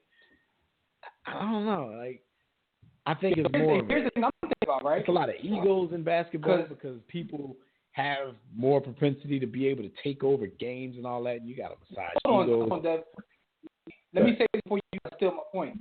Because you made a great point in the fact that coaches have like a whole damn staff, 5 receivers, coach, some more help. Also, basketball players have guaranteed contracts with leagues that ego. So how are you going to coach me up when I got a $100 million guarantee deal? Man, I can go sit on the sideline. You like go extra lap. I'm like, no. Yeah, you be like LeBron. Like, you got to coach dudes who actually run the team. You gotta overcome that. So I think I would go out on a limb and say basketball. I might just be saying that because I'm sitting here helping my son's coach that team, and coaching 5 and 6 year olds is probably the hardest thing to ever do in life. So it's giving me a whole new respect for basketball coaching. And I did it on the high school level too, and that was just as frustrating. So it might be b-ball. I'm sticking with soccer. Shout out to DJ Willie G. He likes to be in the War Room Sports Game Time app. Making basketball sound like it's the simplest game on earth, but it's not really like that. But shout out to him for thinking of it anyway. We got to move on. Let's talk about this All-Star weekend coming up because we about to be out. We're not going to be in New Orleans, but we're going to be in the mountains in Virginia getting our War Room Sports retreat on. So we're going to see everything that All-Star weekend is hitting for. Shout out to Melo for getting that Kevin Love spot. Speaking of Kevin Love, we're going to talk about his injury in just a minute. But if you guys want to check us out as a whole, you can check out our website at warroomsports.com to call in and speak with us about any All-Star game-related topics. Dial the Digital Extreme Tech hotline at numbers 323-410-0012. Press 1 when prompted. If you're already listening from your phone, just press 1 if you want to talk. Slice, you want to take this or you want me to take it? Yo, let me see. I could take this, good brother. Yeah, so anyway, the NBA Wrap is brought to you by, guess what? If you're tired of reading the same old sports books with old sports lists, rankings, imaginary starting lineups, bullshit. throw that trash away. Go to sportsthebook.com or go to warroomsports.com. And what you could do is you can cop up with either one of the sites and get you a sports book, which will give you everything that you can tell your friends and sound smart. You dig? So that's what you got to do. Sportsthebook.com or warroomsports.com. And be on the lookout for my new literary mixtape coming out this summer. With that being said, it's time to talk some basketball. Sports 10 crack commandments. Yo, as we always do, talking hoops, is the first thing we have to do is acknowledge the players of the week. And those players are LeBron, Raymond James, and Blake Kia Griffin. So Kia won this past week. Shout out to Kia. I'm about to say, because Blake was that dude until LeBron. LeBron tweeted and got an endorsement off of it. Like, Blake was like, I had to put in all this work, learn how to be an actor and all that, and all you got to do is say, Kia, hook me up with one of them cars. Hook me up with one of them scholarships. So hold up, though. Here's the crazy part, though. Since Kia got LeBron, they actually stepped their game up. Like, I don't drive one, but I've looked at them, and the Optima looks crazy. Like, it's like they got LeBron, and either he increased revenue to help him do something else, or he told him y'all got to step it up. But the Optima is the Blake mobile too, but the one that LeBron drives, that John luxury personified. It's the I know. I'm like, Kia's damn, in the same boat as Hyundai. They make great cars. They make luxurious cars, but people. Shout out to Hyundai. I actually own a Hyundai. I got it because of the 10-year warranty, though, because I'm a cheap guy. Yeah, their warranty is the best in the biz. But when it comes to luxury cars from Kia and Hyundai, like people they still can't bring themselves to trust those brands as luxury brands. Yeah, I'm still. It's not even just I'm trust. still one of them. Dudes still just too cool to have a Genesis or an Equus. But if you look, like you go to the car show and you look at an Equus versus luxury cars that cost $50,000 more, crazy. No. I've seen an Equus. Equus is amazing. Shout out to the people out there like me with no car notes. In the icebox in the back seat. Shout out to the cats with no car notes. You know what I'm saying? We out here. They was giving you ice boxes and ice boxes and moving trays to eat your grub on in the back seat of the Equus for like $65,000. Come on, man. Shout out to my man D1. Hey, B Austin, you ever see that video? I ain't got no car note. No, I ain't see that. I'm gonna send it to you in the group. I'm gonna send it to you in the group show. But anyway, with all that being said, though, the Kia boys did this week. LeBron and the Cavs. LeBron and the Cavs went 3-1. He averaged 25.5 points, 11.3 assists, 5.8 rebounds. LeBron don't hit the boards like he used to. In a stunning overtime win against the Wizards. I don't know if you guys saw this game, but it was a hell of a game. The Wizards probably should have won it in regulation, but Cleveland got a little bit of championship cooking. But in that game, he had a career-high 17 assists. He scored 32 points, and he made a hell of a turnaround fadeaway three-pointer with 0.3 left to force overtime off the backboard from the Wizards bench. Not only was the shot probably the best shot of the season, but the pass, the full court pass from Kevin Love, you threw it a foot away from the sideline to the only guy in the gym that everybody there knew was getting the ball.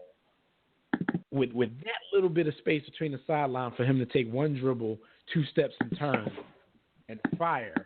Like, come on, man. That whole sequence from the pass to the shot was crazy. Shout out to them for that. Blake Griffin, the Optimal boy, he and the Clippers went 2-1. He averaged 26 a game, 10.3 rebounds, 8 assists. Blake Griffin is still balling, and people just do not give him the props of being what he is. And that might come down to the fact that the Clippers, still haven't really done anything with all the talent that they have. But Chris Paul got to take some of that heat too. But shout out to these guys for being the NBA Players of the Week. We will see LeBron this weekend at All-Star Weekend in the All-Star Game. We know LeBron don't like to participate in nothing else. But that's because LeBron knows none of that matters. My man is like living life going against ghosts at this point. You playing, Mike? Yo, are the players of the week, is that sponsored by Kia? You said, are they what? The Players of the Week, is that sponsored by Kia? Yo, I hope not. I believe so. Because that would be like real crazy. We're going to do this at the All-Star Weekend. Like, let's wait till this weekend. Yeah, the timing of it. It was like LeBron, he could arguably beat his boy every week. And at one point, a couple years ago, he was like the Player of the Week every week. But that would be some crazy timing to put the Kia boys right before the All-Star. All right, so what else is going on in the association? Yeah, man, association is popping, as you guys know. Foosball's over, the association is popping. Kevin Love, out 6 weeks after knee surgery. It's been going a lot of debating has been going back and forth from the World Sports Game Time about just how important Kevin Love is to the team. A shout out to Rob from Cali, who said that the Cavs win a chip without him. He made up some alternative facts. So everybody trumping, huh? Yo, Cat is like, yo, Kev Love. Yo, it's funny because it's to the point now I want to defend Kev Love, but when I was the only one disrespecting him, nobody wanted to buy it. Now all of a sudden, because he was LeBron. Yo, now he with LeBron, and everybody want to trash him. I guess it's kind of the build up LeBron. I guess I don't know, but I was trashing him when he was putting up 30 and 20 by himself. Who's played with LeBron and haven't got crapped on? They even started crapping on Dwayne Wade. People started crapping on Dwayne Wade. I don't get it, man. Yo, Dwayne Wade registered one of the most impressive NBA Finals performances that anybody has ever seen. You get with LeBron, that was amazing. His stands are going to crap on you to make him look better, which they don't have to do. LeBron is already the best. That was D Wade's magnum opus. I don't think he's ever been that good since. He's an amazing player. Don't get me wrong, one of the top 5 to 10 two guards ever played the game. Yeah, he wasn't able to sustain it. His body, it's his body. But yo, that series though, that one series, yo, he was playing out of this world. Like he really was Barry. He really had the flash in him. Yeah. He was on some MJ impregnated my mom while he was in Chicago type stuff. Yeah, he was. Even though that math probably don't add up. But anyway, man, what do you guys think about Kevin Love, man? How important is Kevin Love? Yo, I think Kevin Love is really important to this team. Now, people, like you said, the debates that we've been having, people get you wrong when you say something like that. They act like, all right, now when the Cavs run off a bunch of wins, I don't want to hear that. See, I don't think the Cavs are going to lose without him in the regular season because the Cavs still reside in the Eastern Conference. I think the reason why Kevin Love was allowed to go get a surgery on his knee and be out for 6 weeks is because the Cavs reside in the Eastern Conference. This was loose bodies in his knee. They don't even know what game he got injured in. He's probably played 3 or 4 games since the injury. So it's not something that was imperative. If this was closer to the playoffs, they wouldn't have done it. They did it because they play in the Eastern Conference. You can take 6 weeks off and still be one of the top seeds, have your your team at full strength during the playoffs, and do what you really came to do. These guys want to take time off anyway during the season, so they said, Kev, go ahead and get your knee done. Sit out, do whatever. It's one of those things like almost like a meniscus. You can choose to get the surgery, which will make you stay out longer, or you can just, rest for a little while and then rock on it. I really think they chose to do that because they have the leeway in the Eastern Conference, but don't get it twisted for a minute. If they get deep into the playoffs, Eastern Conference Finals or Finals, they don't have Kevin Love. They're going to be in trouble. I hear idiots. I said idiots. I hope y'all listening. Talking about Channing Frye does the exact same things as Kevin Love, and I don't even think I have to sit there and explain how that's ludicrous. But go ahead, B. I ain't going to take off. They can't win a good. They can't win a chip without dude. Can't. So, the question becomes, how's his recovery and fitness going to be coming back from that knee injury? And probably it was a calculated risk having him have the surgery now. They feel like the recovery time and his ability to get back in shape and play by the time the finals roll around, he'll be at 100%. So, but yeah, if there's any complication, it's going to be a problem if they don't have Kevin Love. What complications could there be? He could have played on it anyway. They just got the stuff out his knee. Yeah. But no, the whole Channing Frye thing, Channing Frye doesn't even cross the point line. And you can tell people. Kevin Love putting up like 19 and 11? 20 and 11. 20 and 11. Yeah. Some guys go to the Hall of Fame with that. What? Some guys go to the Hall of Fame with half of that. Oakley, a legend. He averaged 9 and 9. So, Robert Oakley, 7 and 4. Yeah, so that's how that go. But that whole Channing Frye thing, like replacing Kevin Love is going to be a group effort with all their bigs having to step into bigger roles. If you're just going to say, "Oh, Channing Frye does," LeBron, do we count LeBron as a big? You have to. LeBron is going to have to rebound more because the 3 guys that they have to replace Kevin Love. I'm not even counting Thompson in that because he's already deep in the rotation. He already plays like 29 minutes a game. I'm talking about Frye, Derek Williams, and there was somebody else that we were talking about the other day. Like, he averages more rebounds by himself than they do combined. Like, to say Channing Frye doesn't even pass the 3-point line on offense, and people think that Kevin Love just stands out there and shoots threes, which couldn't be any more true if you go to the analytics nerds and look at his usage rate, and you look at his usage rate in the post and how it's gone up every year in Cleveland, you would know that statement isn't true. But people will see how they misused Kevin Love his first year. They'll be cool with that narrative. They won't watch too many games to see what else is going on, and they'll just use that narrative for the rest of his time there. Bosh got caught in the same type of thing with LeBron. If you're a big dude and you play with LeBron, they're going to turn you into a spot-up shooter, and people are going to forget what you can do, on other parts of the court. Kevin Love kind of put his foot down last year, and, they're going to him a little bit more down in the post. So, Channing Frye, like, really? I'm like Jimmy. Like, I don't even want to defend Kevin Love to this level, but people tripping, man. Yeah, it's tripping. I mean, you pretty much said it all. I think it's a thing where if it's not for the fact that he plays with LeBron, he wouldn't be getting this kind of slander. Because like I said, cats was just trying to rumble me when I was disrespecting him.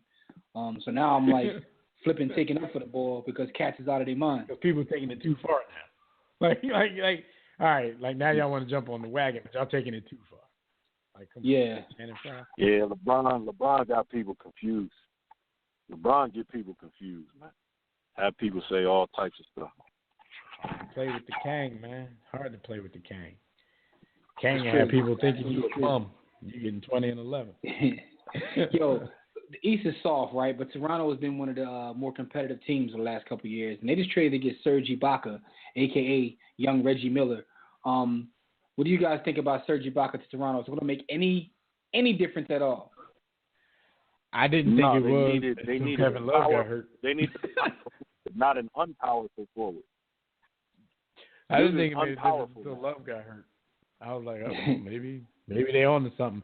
Because actually, I hear that the homie Lowry, he's been grumbling a little bit because of their slide. You know, they've slid down to 5th place in the East right now, and it's the wrong time to do that. One, because Kyle Lowry has a player option at the end of the season, so you got to do what you got to do to keep him. So I think they're trying to make trades, you know, get cats like Ibaka to show Lowry we're in this, we're committed. You know what I'm saying? Don't bounce on us.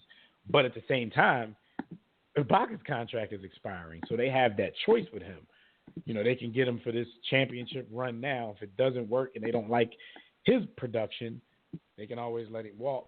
But if they do like his production, they got to find a way to fit his salary in there now. Now you got to find a way to keep Serge Ibaka. And you're keeping third because what?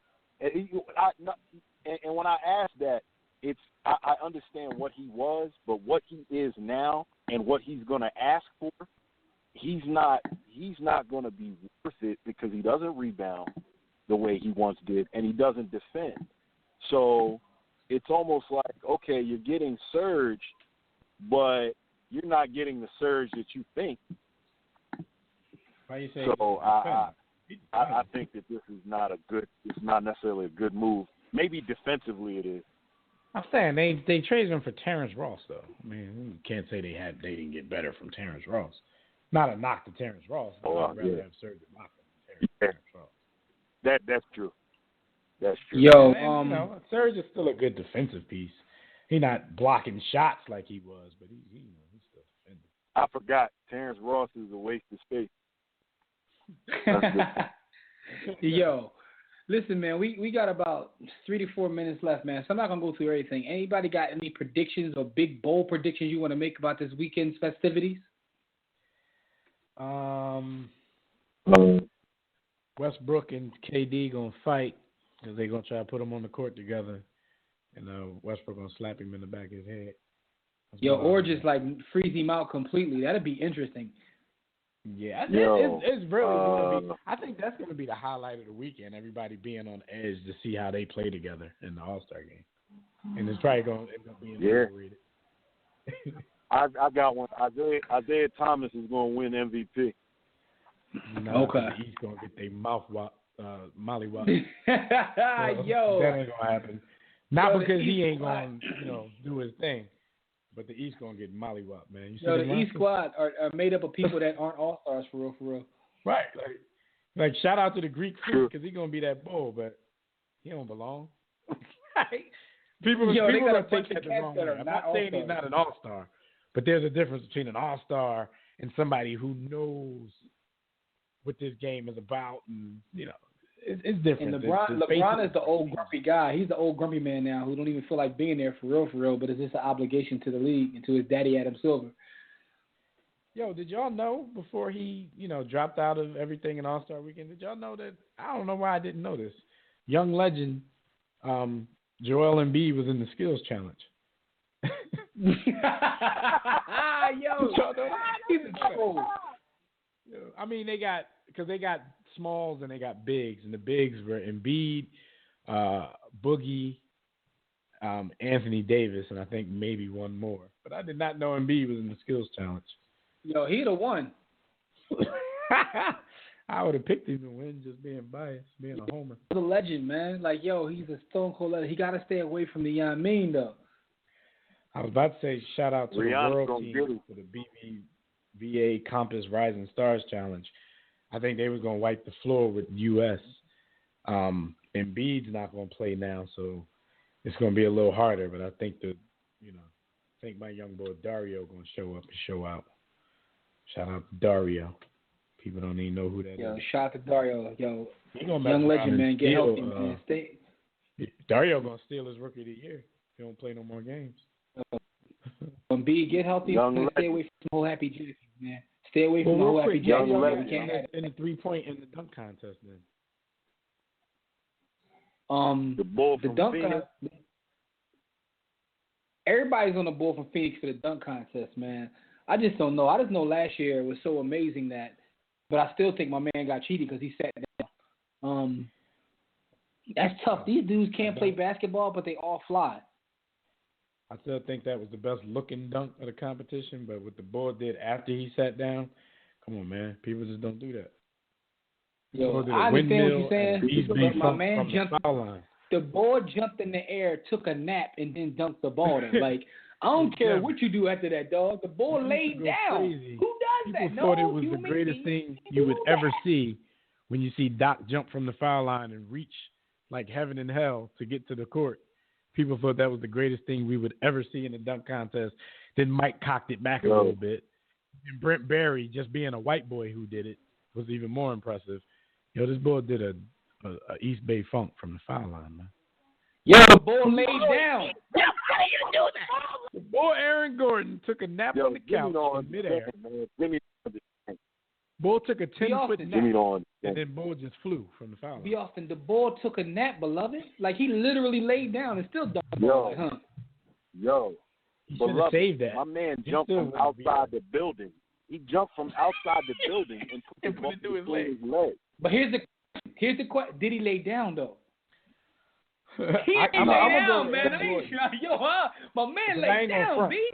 I hear the hype for the bull about Phoenix, but I have never seen him dunk in my life. So I'm going to go with the bull, Aaron Gordon. Yo, can he lay down, though? He old Aaron Gordon. Aaron Gordon is old. From the crib. Yo, he's from the crib, though. I got for the 3-point contest, I got Eric Gordon. I got the Gordon brothers. I see what you're doing. They're not even I brothers. see what you're doing right there. Yo, we got to get out of here, though, man. Yo, ball laid down. Yo.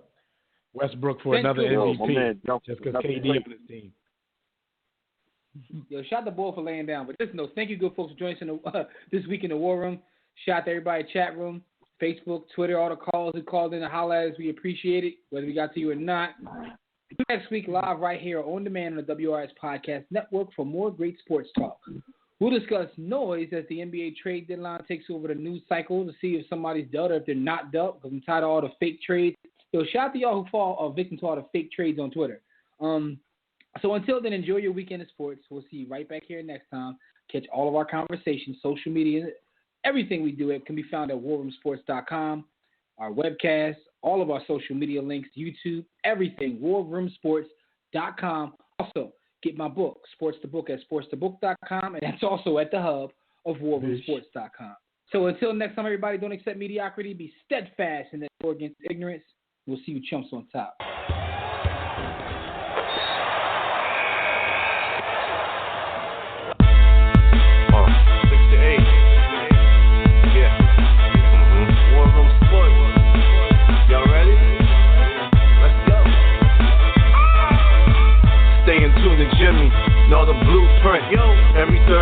6 to 8, they do this.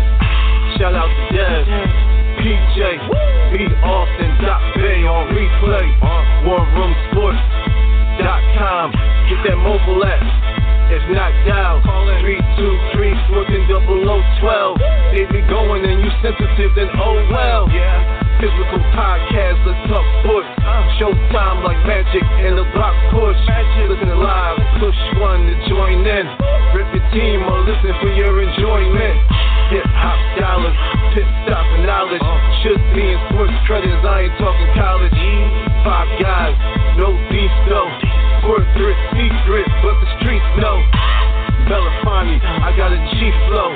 KC royalty, I'm in beast mode. 2 hours, get your game up. Who's the best in sportscast? You better name us. War Room Sports. Yeah, you know, Jimmy, Dev, DJ, Doc Bay, B. Austin. I'm Jock. Up and coming on the beat.